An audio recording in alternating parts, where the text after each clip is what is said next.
My name is Christina Katrakis.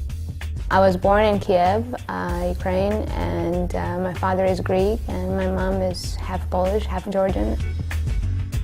My father is a sculptor and my mom is an art historian, so all my life it was kind of a gypsy life. We were traveling from place to place whenever my dad would get work. I came to the United States when I was 13 years old. My dad was commissioned to put up a monument in Chicago. My family left afterwards and I stayed and finished high school there and studied in Washington, D.C. and in Maryland in Glen Echo Art School.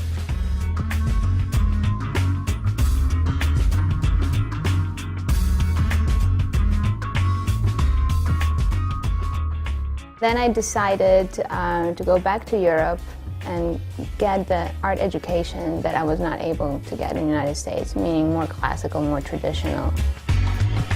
I remember I started painting when I was 2 years old.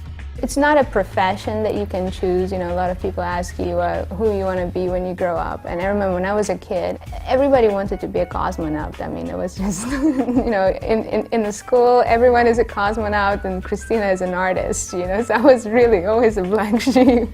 So you cannot choose it. It's whether you are or you are not. I never had a choice in a way, because if it's inside of you, you have to let it out. That's my language. That's the only way I can speak or communicate.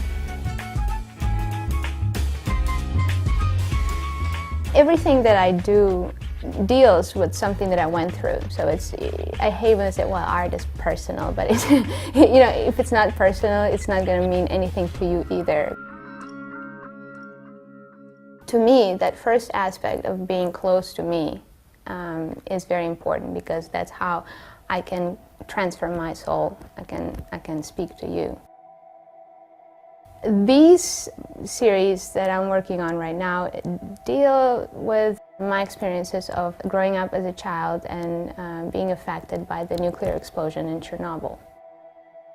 We had a house, which was like a summer house. It was about 13 miles from the reactor of Chernobyl.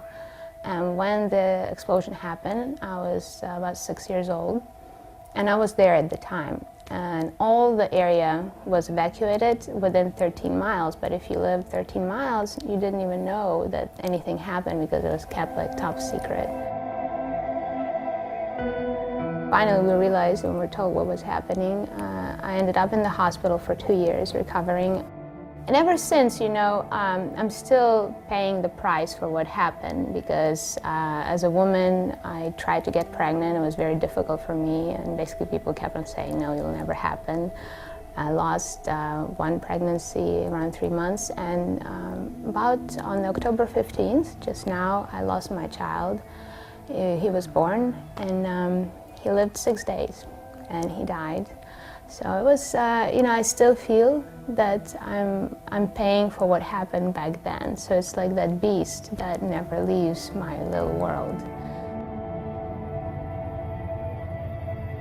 So the works that I'm doing now, it's the way I mourn, it's the way I live, and that's how I transfer those things.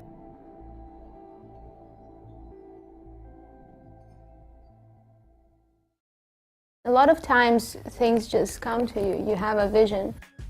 Sometimes it's a combination of dreams, of ideas, of a story, but it's, you know, it's almost if you write a story, you know how to phrase it, how to go, you know, paragraph by paragraph. It's the same thing with painting. It's what would tell the story the best, even though it may not be necessarily literal or realistic or true or whatever. That doesn't matter. What I want you to get out of it is the story.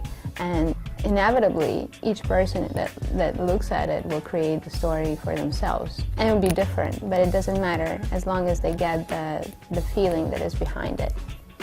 Whether you love or you cry, you paint. Yeah, that's the only thing you know.